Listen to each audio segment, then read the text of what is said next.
आज चिप डिनरमध्ये डोसा बनवत आहेत. त्यासाठी डोश्याचं पीठ असं रेडीमेडच येतं. यामध्ये फक्त पाणी मिक्स करावं लागतं. तर चिप आता पीठ रेडी करतायत. याला 2 तास फर्मेंटेशनसाठी ठेवावं लागतं. तर मसाला डोसासाठी चिपने भाजी बनवले आणि चिकन डोस्यासाठी चिकन पण आहे.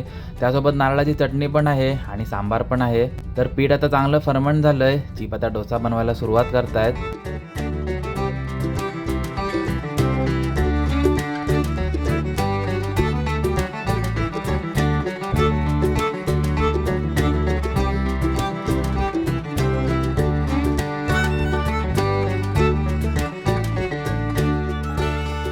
तर पहिला डोसा आता बनला आहे. मी पण आता जरा माझी कलाकारी दाखवतो. एक एक चम्मच ना. हाँ एक चम्मच।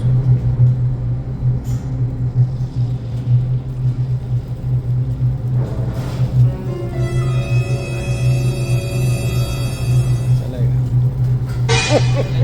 चलेगा।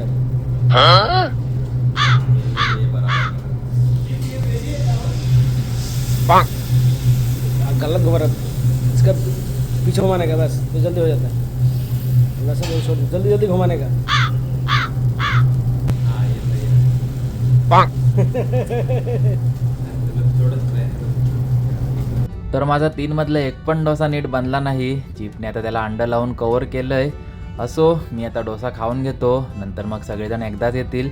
तरी मी आता 4 प्लेन डोसे घेतलेत. त्यासोबत चिकन सांबार आणि भाजी घेतली आहे. मी आता खाऊन घेतो. तर आता हळूहळू सगळेजण डोसा खायला यायला लागलेत. आणि इथे आमचा तंबी बघा ऑलरेडी 5 डोसे खाऊन मोकळा झालाय आणि अजून आता 4 डोसे घेऊन चाललाय.